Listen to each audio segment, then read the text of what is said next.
Hello my friends, welcome to my Who Knows What She's Gonna Do Next channel.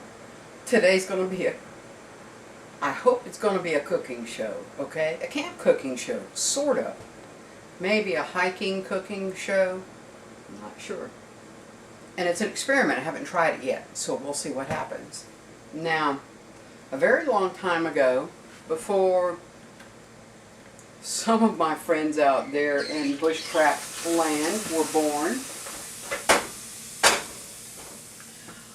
I saw or read somewhere that a good way, if you wanted to carry beans hiking, to carry them was to get up in the morning, put them in a wide mouth thermos with boiling water, cap them up, carry them all day, and at dinner time they were, I don't remember, about ready to cook, not sure. It was kind of a dry bean sort of thing. Well, I have discovered that something I really like is this little mixture that I've come up with that has a little bit of everything in it. It's got yellow split peas, green split peas, a couple of different colors of lentils, pearled barley. It has a little bit of alphabet pasta in it. I put in here ground up celery, ground up dried garlic, ground up onion, and my secret special ingredient, salt. So it's got all of that in it, and I usually carry it with me. I'm really lucky. Any small jar will do, and I always save my tiny jars. This one is super cool. This is a vintage, who knows, antique. I probably shouldn't be using it for this. Made in China, 99 cents, but it's old. I think it probably belonged to Mary Margaret's mother. She had about 4 or 5 of these. They still had the little wax paper liner underneath the lid, so they'd never been used. So it's pretty cool. I'm not sure how much it holds. Maybe, I don't know. I'll measure it. But I figure it's a great size to take with me in my backpack. Now, I found something else cool the other day. Found this in the Dollar Tree. It is a small, let me get a little more light on here.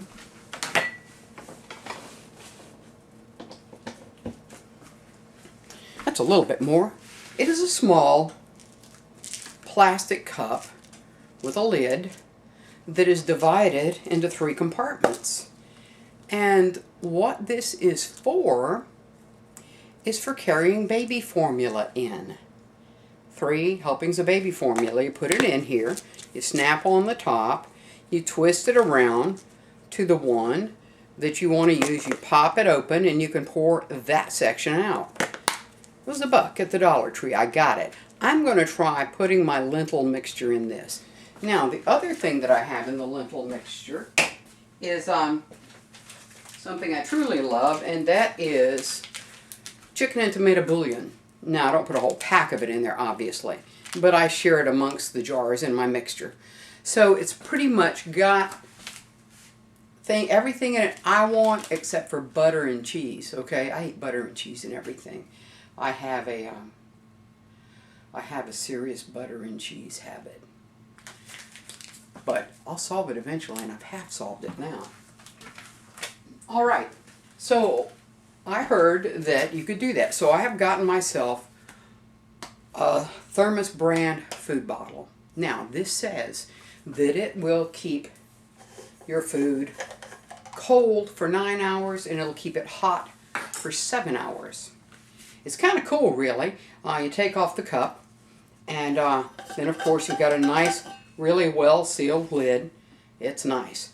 Okay, the lid actually has, in the top of it, if I can get it out, while we're talking about this, I am going to pour this wonderful water into here so this can preheat, okay? And then I'll probably put a little more water on the heat just in case that's going to end up not being enough.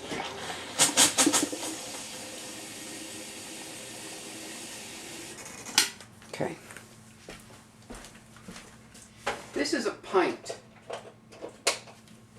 This is a 16-ounce thermos. So I'm going to preheat that while we talk. Get all the insides nice and warm. All right. There's that little spoon. The little spoon. This is kind of cool, guys. It just kind of unfolds like that. It's a little stainless steel spoon. And it lives in the top of your thermos. I mean, that's a neat thing. I really like that. Okay? And it kind of locks, so it will only go so far. It'll go this way. It will only go so far this way, so it's not going to just flop around. So, neat thing. Thank you, Thermos. Alright, I'll put that back over here where it belongs.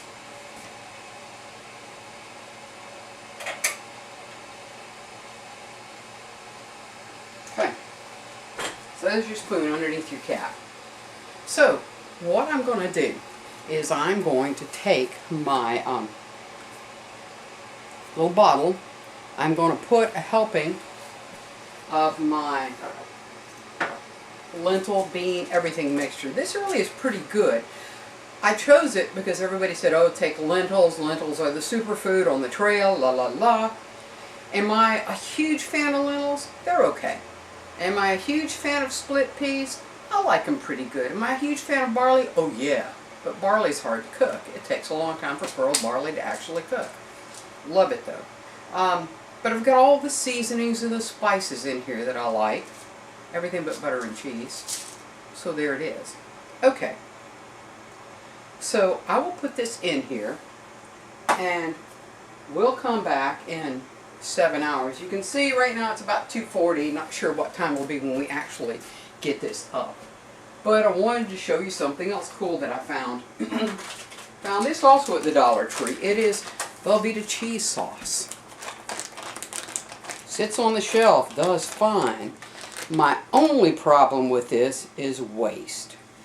Because it's an awful big pack for one person to take camping. Don't know how long that it is going to stay good, but you know, you sure don't want to be sick out camping. So, I thought this is a real possibility. We'll find a way to make this work somehow. You know, if it's a day hike, we can always put some in a little container. But then, you know how I love my bargains. I went to the United Grocery Outlet, which is where I get all of my bouillon as well. Super cheap. Always a good buy. I have boxes of this chicken and tomato bouillon. Good for a lot of things. Okay. So, I found this a couple of days ago. Now, it is Cheese Crafters Cheese Mac cheese sauce, a slice of Wisconsin in every pouch. 2 pouches. Now, this is still a little much. I might get 2 meals out of it. Probably be really good on biscuits, which is another project I'm working on. Let's face it, cheese is good on everything except for maybe donuts. Alright. So, this is 2 pouches. It's like, I guess they're about each 3 ounces. So, plenty of cheese for me, even though it's supposed to be only enough for 2 servings. I'd probably end up eating the rest anyway. It's just me. But these 2 pouches cost me, if you can see it, not sure, 69 cents. So, I usually don't buy up a lot of stuff before I try it. But I figured cheese, I could doctor enough that it would be okay. One of my other things that I bought a lot of that I can't get anymore at the UGO is my, where is it? My fish seasoning. This was also 69 cents a bottle. This stuff is great. I was looking for something to carry backpacking that would have the kind of seasonings I want in it, and this has salt, onion, I'm afraid it has MSG, garlic, black pepper, celery seed. You know what? Salt, onion, garlic, black pepper, celery seed. This is my spice, okay? I put it in everything, just about. And I can't get it anymore. I probably still got about 15 bottles of it. But to me, that is my basic season. A little salt, a little pepper, some garlic, some celery, some onion, and I'm good to go. So, last night, I was going to fix some dinner. And, it had been a long Friday. I decided to have some, another thing that I get at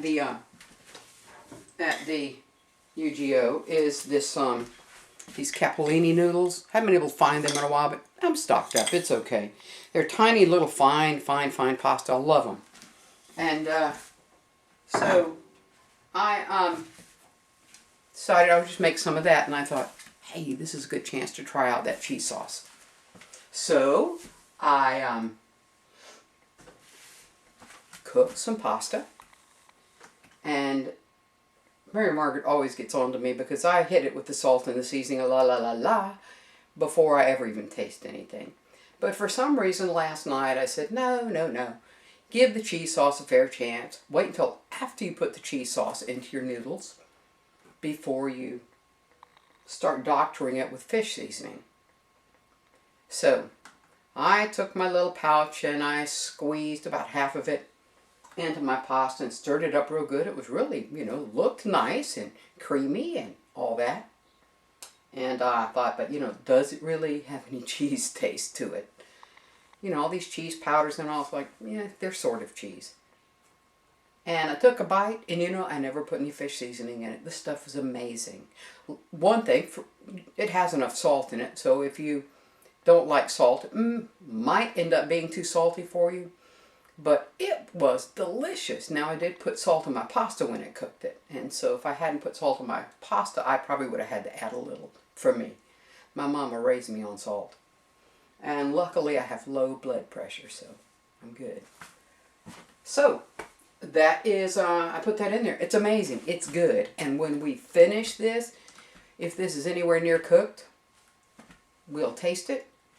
And if it's good, we'll still add cheese to it, okay? So, what I'm going to do now is I'm going to pick up the towel I just knocked off the stove like I always do.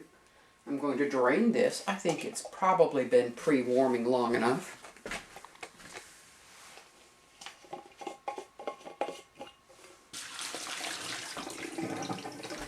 Now, I guess time for this experiment. Let's see if this actually will pour through this little spout.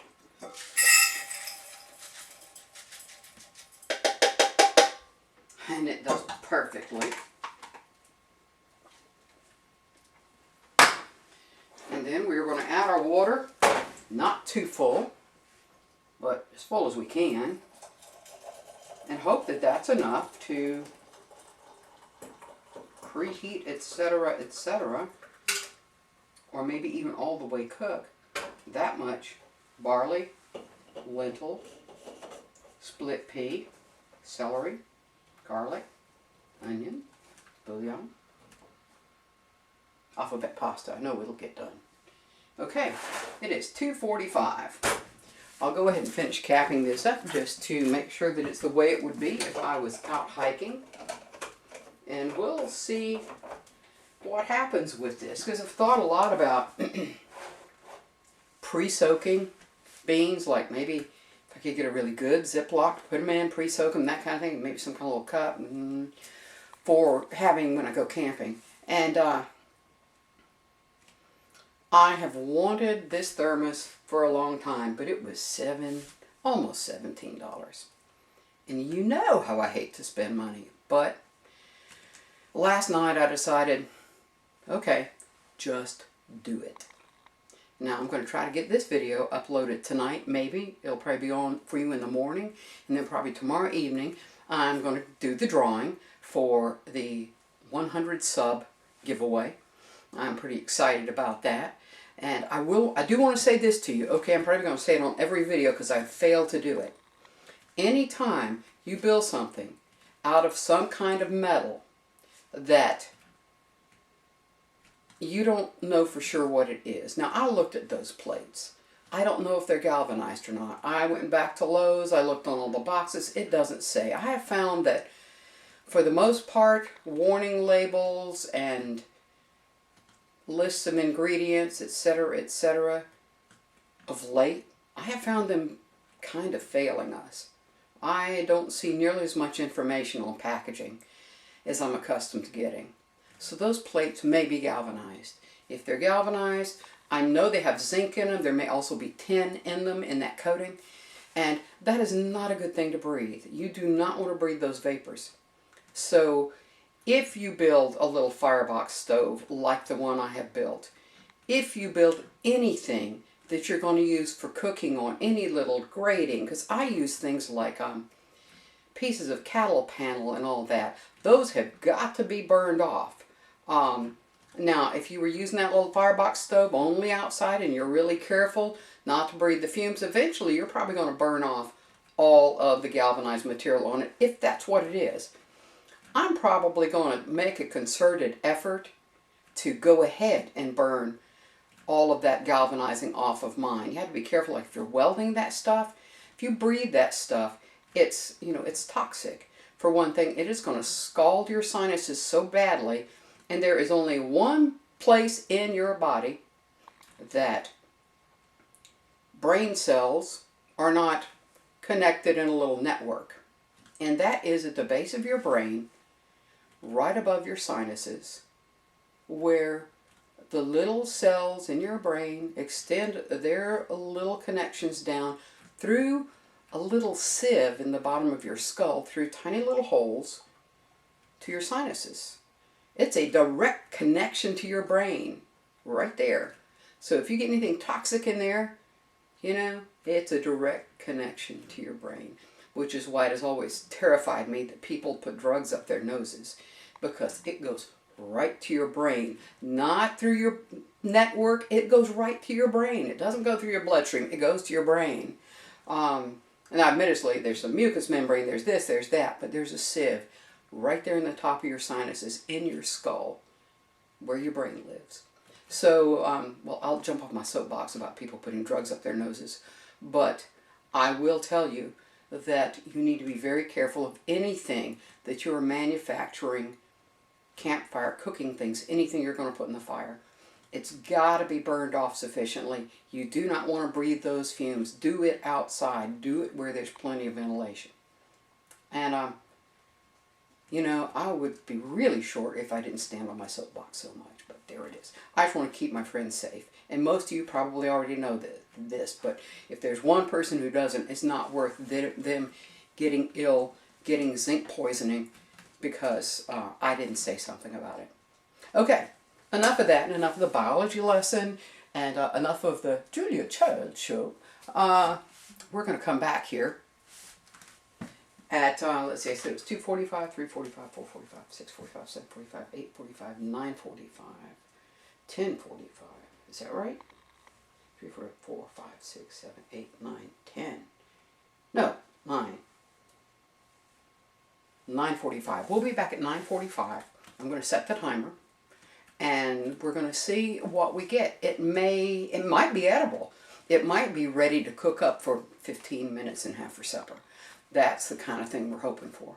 So, I am going to, of course, what this means is I'm going to have to once again edit, and we all know I am not good at editing, but I'm learning. I've gotten one out now that I actually put 3 pieces together when I did my snow video. So we're going to see if I can do that again. And thank you for tuning into this. I'll be back for you in a very short while. For me, I got lots of projects to do. Like I said, my experiments. I keep telling myself, I always say I'm going to the basement to my shop. I'm going to the basement to my shop. What I should say is, I'm going to the lab now. I'm going to do some experiments and invent something. So all of you, come back in a little while and we'll see if this experiment works. Of course, I had a professor once who said, we don't learn anything from experiments that turn out the way we expect them to. I like them to do right the first time myself. Thank you. See you in a bit. All right, we're back for the results of our experiment today, and it is 9:45 almost, And so we're going to uncap this. Now, it said that it would keep your food hot for 7 hours. I don't know how hot they mean by that. So we'll see. And we'll see if we've got a partially cooked mess of lentils or completely cooked mess of lentils. And maybe it'll be partially edible. We'll see, okay? Like I said, this is the lab. So let me bring it in just a little bit.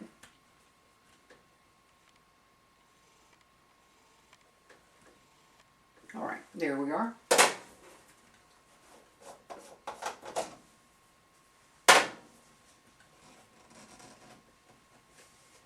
Hope it doesn't spew out on me. I shook it a few times.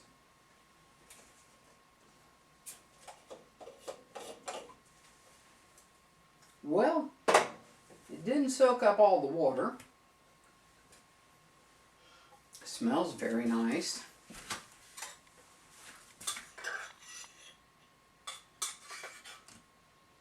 I may have put in too much water for the amount of lentils, but that's lentils, split peas, barley, etc. It looks pretty good. And it smells pretty wonderful. The question is it crunchy? I'll eat anything. Hot. Oh yeah.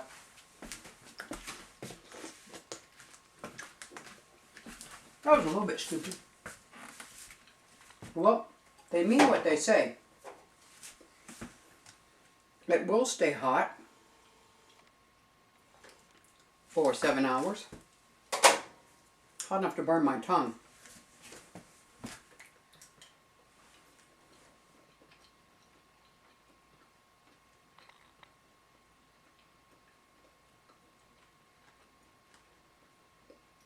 Lentils are done. The barley's done. Pasta's done. Split peas, they could stand a little more. Tasty though. What I may do is put this on the burner. I guess what I could do, spill stuff down my shirt when I burn my tongue. I guess what I could do, nah, I've already opened it up. Next time I think I'll give it another hour, see what happens.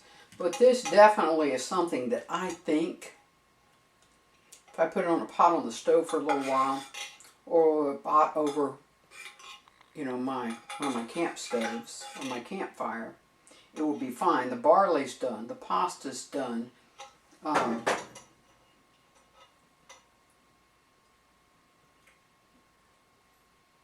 Split peas are what need a little more.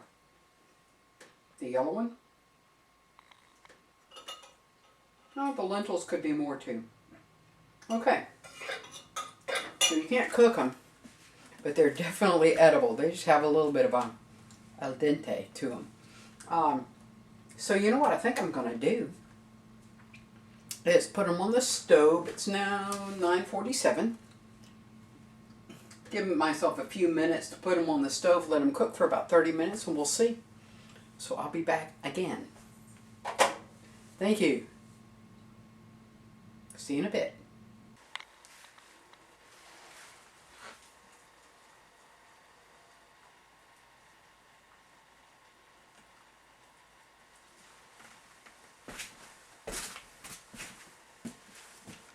Well, it's been 30 minutes. This has been simmering along on the stove. And I know it's hot this time. I'm not fooling around with it. So, we get a little bit. And I'm probably going to try a couple of other things. I'll probably try this again and try it for longer. And I will try cooking them on the stove from scratch, from dry, hard little beans, and see how long it takes that way. And I may even try putting them in the thermos with cold water and leaving them all day and see what happens. We'll see. Life is an experiment.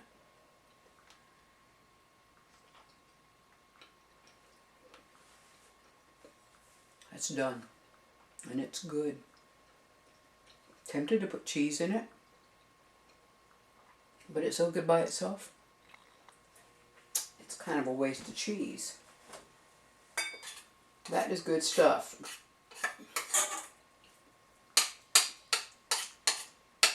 Well, I think our cooking show came out okay. I might try next time doing it outside. Maybe leaving it longer. Get up in the morning and get it started. Take it outside, build a fire, use the little stove, and see how long it takes to get it done. Doggone good camp meal. Doesn't cost as much as Mountain House or MREs or anything like that. Really pretty cheap. And in the long run, got to be just as healthy for you. Just as good as stick to the ribs meal. So, as I said, this is pretty good. I'm going to go and eat my supper. And I thank you for joining me for the experiment. Got another one on the way too. Might even get another video up this weekend. We'll see. But I'm going to go sit down, eat my dinner, see if I can patch these videos together and get them uploaded for you. Thanks again for joining me for my cooking show, and we'll see how it goes. All right. Thank you. I'll get this uploaded shortly. Bye-bye.